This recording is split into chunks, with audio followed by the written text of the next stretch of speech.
Hello, hello, hello, and welcome back to the show. Let me ask you a question. Do you have the courage to look in the shadows, particularly your own, that may have hindered you from expressing yourself and living the life you feel called to live?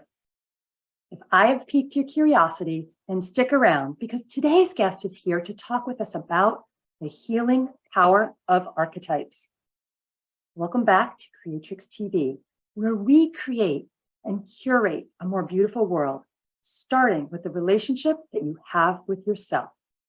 I'm your host, Kat Moulton, coach, catalyst, and guide, and I help you remember who you really are and inspire you to take the action steps needed to move towards your dreams and desires. Today, I am delighted to introduce you to the graceful and compassionate licensed social worker, Carolyn Wallace.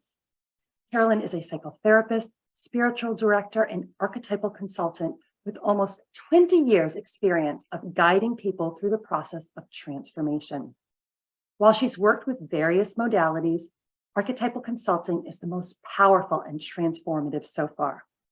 Through archetypal consulting sessions, speaking and writing, she helps spiritual women stand in their own authority with unapologetic radiance, confidence, and tap into their unique soul blueprint and activate their highest potential through the power of archetypes. She holds a 500-hour yoga teacher certification from Kripalu Center for Yoga and Health and is a certified Shake Your Soul dance teacher and Reiki master. While employed at Kripalu, she taught many yoga and dance classes and workshops, and she's a speaker of spiritual wisdom and draws from many different streams of work with her clients. Carolyn, welcome to the show. Thank you, Kat. Happy to be here. Oh, I'm so happy you're here, and I'm really excited for this conversation today. Maybe you can tell us a little bit more before we dive into the questions about your background and what drew you to this work. My story begins when it was before year 2000. I found yoga. I was living in Washington, D.C. and had found there's a local yoga studio right in Capitol Hill. And I went to my first yoga class. And at the end of that class, I felt so calm and so centered. I thought, I wonder if this is how most people feel all the time, because I had struggled with anxiety my whole life. And yoga just calmed that nervous system down to the point where I thought, oh, maybe this is what it feels like to live without anxiety. And that kind of began my journey of self-exploration, I think. It was such a transformative event. And I knew from that moment that yoga was going to be the next most important thing in my life for a while. And it was. Oh, I love that. And I appreciate it as a woman who has struggled with anxiety most of her life as well. It really resonates and lands. And so I have also done some yoga. I don't do as much anymore, but it makes sense why you showed up today. And so I really appreciate that. And I love that your background too is, as a psychotherapist and other things, it's like you bring a wealth of things together and marry them to help with the anxiety and women, spiritual women specifically, like moving forward on their path. How did you go from yoga and dealing with anxiety to archetypes? Well, there was a path, there was the psychotherapy step in between. So interestingly, what happened with yoga is that I, as I do, I throw myself into these things, and I started, it was hatha yoga, right? Practicing. I was single at the time, didn't have kids yet. I had all the time in the world. And there was one day where my yoga teacher, who I adored, said, you've been practicing a lot. There comes a time in every yogini's life where she finds an alignment within her own body. And you've reached that. Phase. Wow. And I walked home on cloud 9 thinking, all the things from my past, all the trauma from my past, all that's behind me now. I'm ready to step into a new life where I'm empowered. And I woke up in the middle of the night with this devastating pain in the back of my neck. And that began, I couldn't move my arms. I couldn't get up out of bed. Because what had happened, looking back, and that took a year. It took me a year of basically being handicapped. The pain in my neck down, all the way down through my back, became this devastating sciatica, where I was knocked out of yoga, knocked out of my active lifestyle. Oh, wow. It took a full year, a year to the day, before I became well again. So, this wasn't just some random thing, right? Right. But what I realized then was that I had found an alignment in my physical body, but my emotional body had not caught up yet. And the universe was saying, we are not going to allow you to move forward with this new life until you go back and clean up some stuff, which I had not done yet. So it was a year of like feeling, oh, why me? I'm so victimized. I was just about to embark on this new life. But that work, doing therapy, uncovering some trauma, was what made me realize body-mind connection was just so real. And that really catapulted me into wanting to become a therapist, because I was so deeply by my own therapist. So that's kind of where that journey began. And then the archetypes came later. I can really appreciate that on so many levels. That paralyzing year, it sounds like. It was a dark night of the soul year. Yeah. Yeah. And we all go through them, don't we? At some point. Yeah. Yes. It shows up in different ways for different people, but yes. No, I agree. I like to say that no one goes through this life unscathed. Some can be worse than others. Not that we want to compare traumas and tragedies, but at some point, if we're on the planet long enough, we all do. And that's why, researching your work and a mutual friend that introduced us, I love the compassion and the wholeness that you bring to it, and the realness that you talked about, that your own trauma got you there into this part. And as a psychotherapist, or from that lens, how prevalent do you feel is that trauma in our culture, today? Is it? Oh, I think it's pervasive. It's pervasive. Yes, absolutely. And it's so pervasive that people don't even realize. It's like a fish swimming in water doesn't even realize they're swimming in water. It's so all around us, just living in a capitalistic society that's, the patriarchy kind of rules. I don't want to act like women are victims, because we're not, but it's like to the point where people don't even realize they've grown up in a place where emotions have been repressed and not valued and not acknowledged. And people grow up just trying to do their best living in this world, when there's so much that needs to be unpacked and uncovered. And, what I love when I work with young women and women who are mothers, because it gives us the opportunity to work also with the next generation. I work with older women too, as well, but let's go heal this stuff before people spend decades mucking around, not understanding why their life isn't working out. Yeah. I wish I'd had you around when my children were little. When I was mucking around and things were not working out. And it's a hard time for young mothers, I think, because there's so many responsibilities, there's so much newness. And like you said, it can be so pervasive that we don't realize that we have lived through or experienced trauma sometimes, especially if there are those little t traumas that are recurrent, versus something really major that maybe almost everybody might identify as a trauma. Do you find that when you work with women with children, like the young mothers, and I think that's beautiful, it's so needed, but they are willing to focus on themselves, and work on themselves versus all their energy on their children? That's a good point. It's really a mix. It's really a mix. I think, I don't necessarily work with only mothers with young children. I'm just thinking that they're a good audience to kind of get to, but I work with women of all ages. And you're right, the ones with young children really often are wrapped up in what they're doing, as they should be. They're it's lunch on the table, and it's important work. Right. So women who have a little more space for self-transformation Mhm. might make a little more progress working with me. And Okay. there's no judgment. It's just who has the time and space for it. Right. And opting to, I guess, step into it as well, because this work is not always easy and it's not always pleasant, shall we say? You've got to have that fortitude and courage to move through the dark night of the soul, don't you?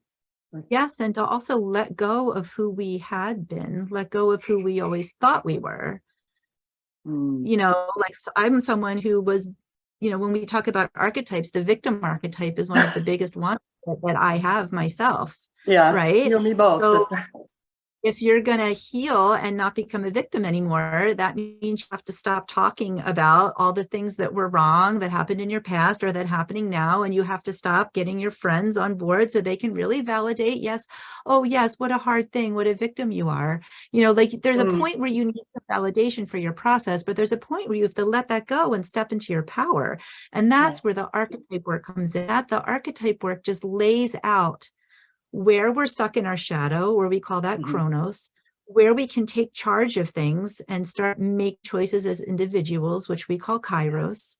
Okay. And then the next phase would be the cosmic phase, where all of our efforts and actions to overcome our past are then met by this beautiful divine energy that we can't control. We can only control our part. But when the Mhm. divine comes in, kind of riding on the coattails of our efforts, that's when life really opens up. And I call my Mm. business is called Your Radiant Life, I love because that. that's when the radiance comes in. And Mhm. it's just a beautiful wholeness, a beautiful cycle, a beautiful circle that happens. And we can do this over and over and over again with different Mhm. areas of life, all the different archetypes we have. It's just so rich. I love that. And it's so beautiful because I've been doing archetypal work off and on with a mutual friend of ours that introduced us. She's been a guest on the show, Sandra Arna, for those of you who are familiar. And I've been introduced to archetypes like back in 2010. And I think, in the vernacular, we're all have a little understanding of what an archetype is. Like if someone says the perfectionist or the performer, people kind of have a general idea in their head, right?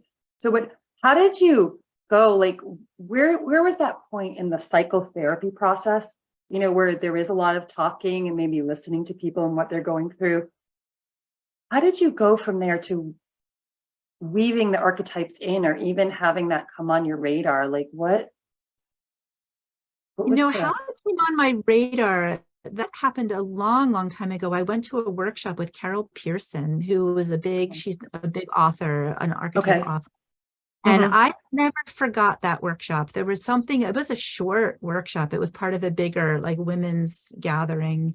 But I never forgot it. And it was Hmm. powerful. She had us try on, which I do now when I lead workshops. I do this exercise. I kind of Oh, took it from her. share. But she was Uh-huh. like, well, what would it feel like if you tried on the specific goddess energy? And like she had that try that Ooh. on, try Yeah. on something else. I was like, wow, I really feel that energy. Hmm. So I've always been interested. So when I saw that Carolyn Mace had a program for certification, I thought, let me just check it out. I didn't jump in right away and, Hmm. pump down the money for it. I got her book. And then I thought, I really should probably pursue this. It's been an interest of mine for a long time. Oh, And I don't know awesome. if we have time for the longer story of how I really worked the archetype to help me leave my marriage, actually. And I can talk Ooh. about that now or not. But that was really when the archetypes came alive for me. And I Okay. saw how powerful they can be in a person's individual life. And then there was no turning back. Ooh, So. I do want to break that down if we have time, or have you come back.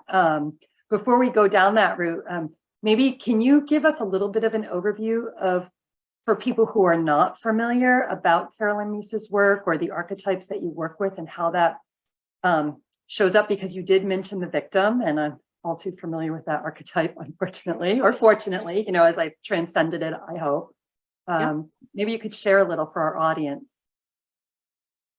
About her work and how it works. Okay, so in this work, I help people create what they call a chart of origin, where Okay. we there are 12 archetypes. So archetypes, what archetypes are actually, they're just patterns. They're patterns, they're psychological, emotional patterns that Okay. exist in the collective unconscious that have been there over hundreds and thousands of years of human beings simply living the planet. So they become patterns that we all can tap into, that we all have access to. And there are hundreds and hundreds of archetypes. According to Carolyn Mace's program, 4 of them we all share. The 4, she calls are survivor archetypes, and the victim is one of them. There's also the saboteur and the child, and the victim, child, saboteur, and I'm forgetting one right now. I'll think of it in a moment. The prostitute, that's the 4th one. And then we all have 8 others that are individual to ourselves. And so what I guide to do is I give them a list and give them some resources, and I want them to come back to me with a list of 12 to 20 archetypes that they think really resonate with their lives, that when they read the description, they say, oh yes, that's me. I know that's me. I've seen it as a pattern since childhood. So that's what we're looking for. We narrow it down to their individual 8. And then, so then they've got their 12, the 4 that are universal and the 8 that are individual. And then I give them instructions to cast their chart of origin, or it can also be called an archetypal wheel, where it's like the astrological wheel, where there are 12 houses, and then one archetype will fall in each house. And then that becomes really powerful, because then you get to see where one specific archetype has the most influence over that particular area of your life. Like, for example, I have the prostitute archetype in my 1st house, which is the house of ego and identity. So that my struggles over my lifetime of compromising myself may be too much, because I feel like I want safety, social safety, financial safety, psychological safety, and then kind of diminish myself in order to get those things. That's in my 1st house, which is kind of tricky, but you know, they're all tricky, right? And so working from shadow to light in each house to see that's, you know, that would be what I just described, would be the old way of thinking, Chronos. What are the steps, action steps? You mentioned action steps in your intro, of where they can think about, oh, look, I'm doing the silly thing again that's keeping me small. What steps can I take to step into more empowerment? And the more and more we do that, then the divine can come rushing in to meet. It's like meets us halfway, and then we can step fully into the light of those archetypes. And I just haven't found any more work that's more transformative or more powerful than that. I love that. That's powerful. And as you're talking, I'm like, oh, I have the prostitute in the 10th house. I'm like, I've been so immersed in this for a while. We don't have to like analyze that at the moment. But I feel like, from what little I know, when you share, you know, where that is in your own wheel, I get a little insight. But I think it isn't so much to have insights about other people, sort of understanding. It's more about to have insights about yourself, right? And to make these internal shifts, like that self-mastery path. This is a tool. Is that accurate to say? Absolutely.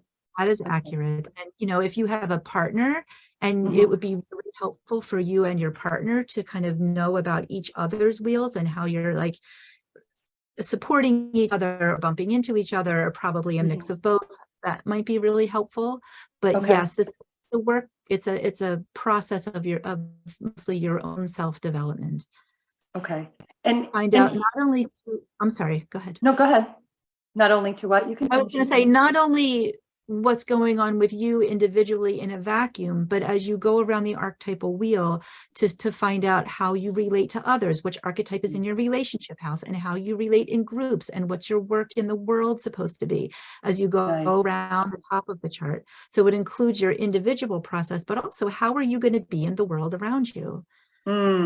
That makes a lot of sense, because at least from my perspective, we are relational beings, and we can't do it all in a vacuum. So this, how we relate to others, that I feel like that's very powerful. You mentioned the saboteur as well, and you also mentioned shadow to light. So for people that don't understand this work that much, what do you mean for going from shadow to light? And maybe if you're inspired, you could use the saboteur as an example in that explanation.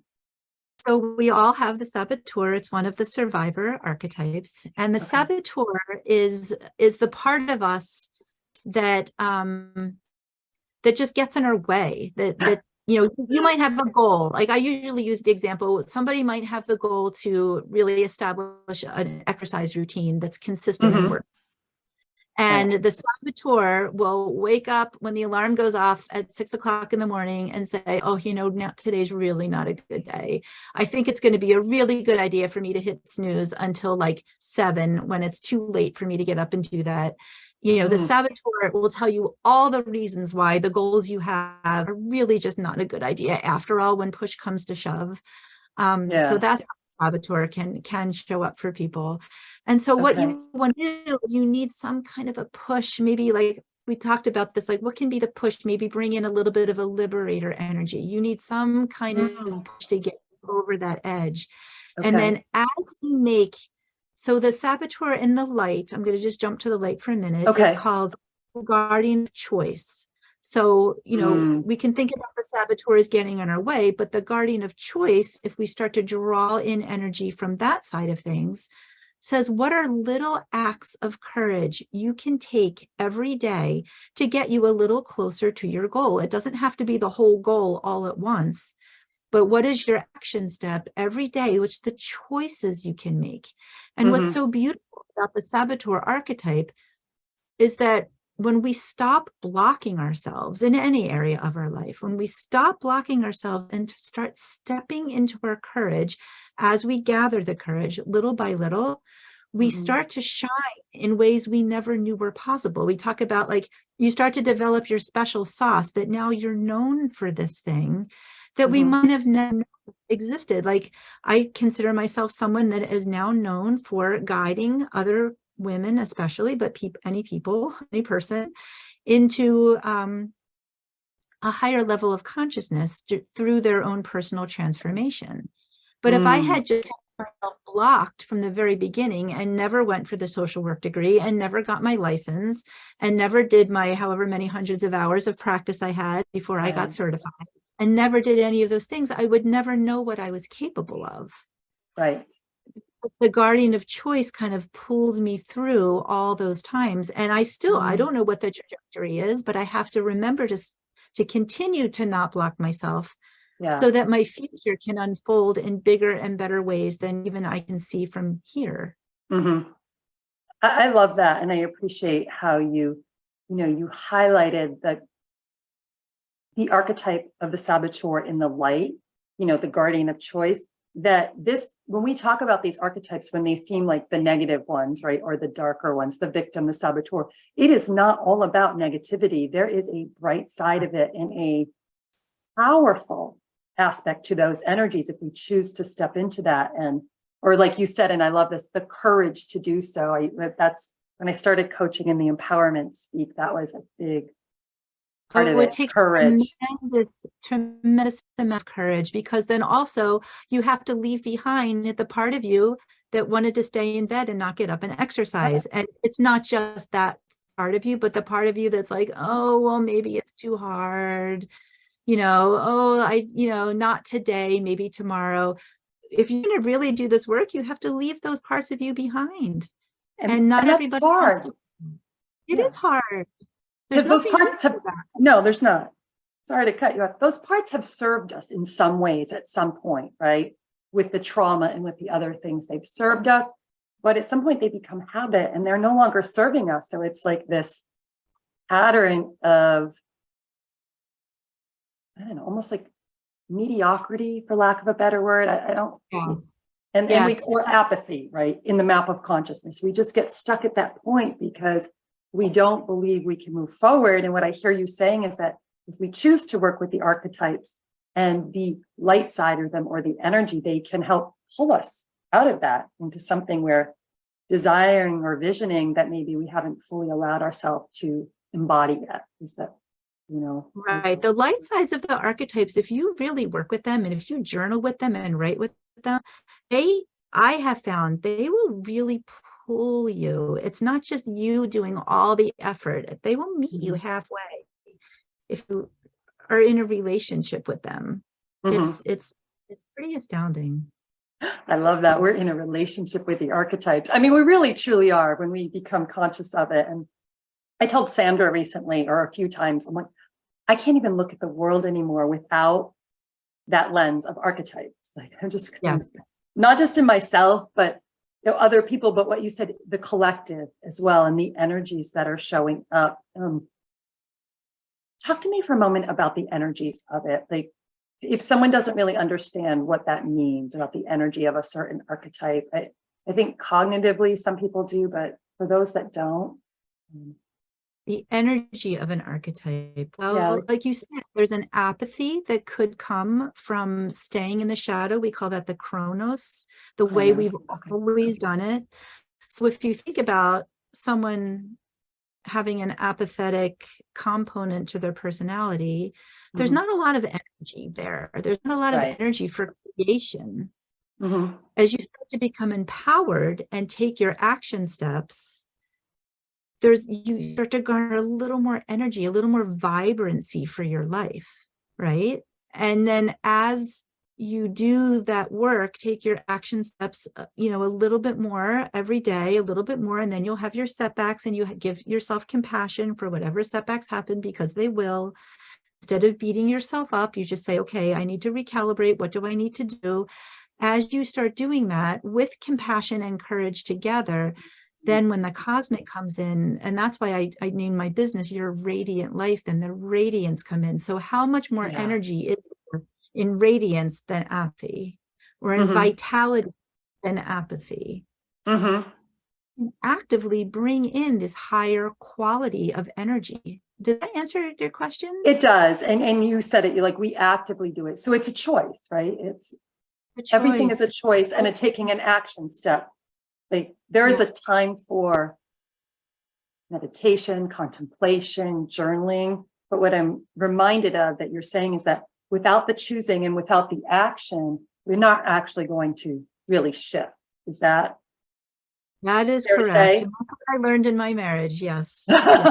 Let's talk about that for a minute. All the journaling in the world was not going to change my circumstances. So that's right. Wait, if you can go over for a few minutes, if you're willing, because you brought it up, we talk about that? Because I also left my marriage, and I think you work with a lot of women who are choosing to be on the spiritual path. I mean, we're all spiritual, but that conscious choice of moving forward. I've met many women who've left a marriage, and I was one of them. And it was, like you said, it took stepping into courage to do it, because not all aspects are negative from that experience. So maybe you can share a little bit more about how the archetypes help you shift. So first thing I want to say is that working with archetypes does not mean you have to leave your relationship. Right. No. Thank you for clarifying. Because, I work with a lot of people, and maybe working with archetypes will help you to talk with your partner, to give you the courage to talk with your partner in a way that brings an element of change to your relationship. That could possibly be. So that was not my story or my path, but that's very, very possible for many people. So what happened to me was that I was in a marriage, and I was the only one doing any of the childcare. We had 2 children, and my ex-husband was out of the house. He was avoiding. I mean, a lot of it was work, but a lot of it was avoiding and not wanting to be home. And, I also had a full-time job, but I had kids like 100% of the time when I wasn't at work. And I had no partner to, help raise these kids or take care of the things that need to be taken care of, like grocery shopping or making dinner or making lunches or bedtime or reading at night and all of those things. And we had gone down the couples therapy route 3 different times. I was always one to the next couples therapist. It was always me. The couples therapy never worked. But anyway, to make a long story short, I was watching the Carolyn Mays videos about archetypes. Okay. And the woman who does the lecture about the victim archetype, her name is Lynn Bell, and she's on this video, and she started talking about the victim archetype and how what the victim has to do is take on a warrior-like quality for herself so that she can have boundaries. And what the warrior does, the warrior doesn't attack. The warrior has boundaries and puts her hands in front of herself and says, I'm not going to allow this to continue. So while the victim might say, "Oh, I'm not allowed, I'm so, I'm not allowed to have a good marriage. I'm not allowed to have freedom. I'm not allowed to go out with my friends because have these kids with me all the time." The warrior says, "I will not allow." And so how much more powerful is that Yeah. than, "Oh, poor me, I'm not allowed," to "I will not allow this to continue." Right. And so I watched this video and I was astounded that there's a way out of this, because I wasn't even conscious of what I was doing. I wasn't. So Okay. bringing that consciousness was the very first step. And once I was conscious of it, then there was no going back. So what I kind of wrote about this in an article, and what I did was, you might think after I discovered this, that the first thing I did was tell my ex-husband I wanted a divorce, but that wasn't true. The first thing I did was start going to the gym. Good for Because you. that in itself was an act of defiance, Okay. because I had to, I had kids before work, so I couldn't go to the gym before work. I worked all day, and then I had kids after work. I was the only one doing childcare pickup and making dinner. So the only time for me to go to the gym was during the workday, which meant seeing fewer clients, which meant making a little bit less money. And that did not sit well with my husband at the time. He did not like the fact that I was not making as much money or bringing in as much money. He also didn't like the fact that when I was at the gym, I left my phone in my locker, so I wasn't available at every moment to answer his calls.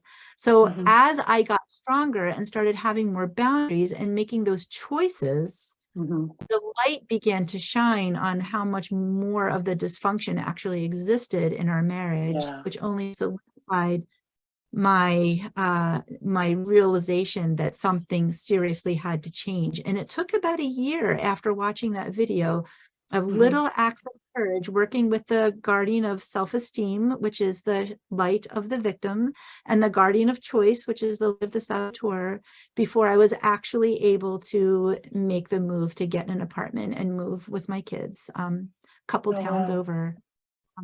And so, that's the short version maybe of that story. Other people may have partners who really want to dive into this work with them and make the marriage work also. That just wasn't my story. I think that's a beautiful distinction. I really appreciate your story and admire your courage that if we are unhappy for whatever reason, or in the victim, the saboteur, that this going inward is not about blaming the other person, but kind of taking ownership and taking stock and then making the choice. Do I want to try to make this marriage, this partnership, this whatever relationship work, or do I need to leave?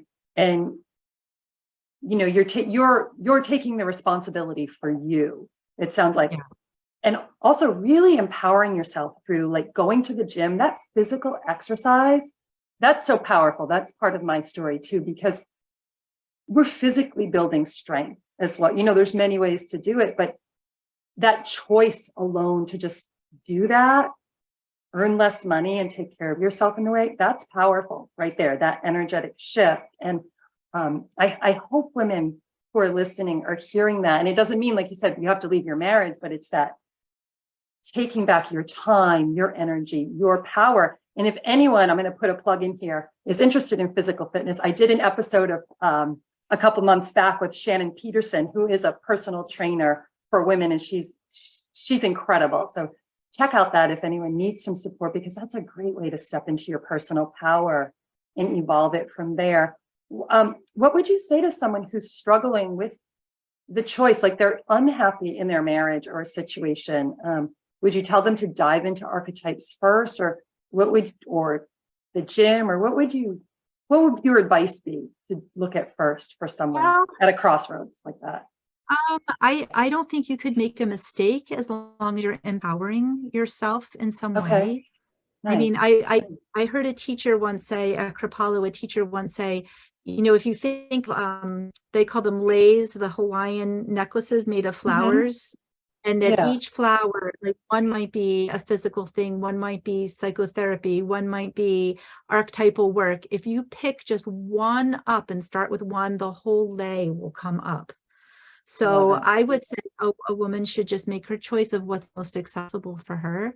If she wants archetype work, I'm very happy to work with women on their archetypes. If she wants to start going to the gym, trainer, just start somewhere where you're feeling more in your power instead of less in your power. How can we Carolyn, really, what choice can they make to become more empowered? And I think the rest of it will follow. just one foot in front of the other, right? Keep stepping into Start action, somewhere. action and choice, one thing at a time. Thank you for sharing that. We're a little over the time, so we're going to start to wrap. Carolyn, what do you want your legacy to be in this work or in your life? To let people know that using your consciousness as is your vehicle for transformation, and that we don't have to be stuck in the old stories. We don't have to be someone that says, oh, I just have too much anxiety to do this thing, or you know, well, I've just never been an exerciser, so that's the way it always is going to be. Don't stay stuck in your chronos. There's a path forward for every situation, and to look for what that path is. And if you need help, there's good therapists, there's really wonderful archetypal consultants out there. There's people such as yourself, there's podcasts.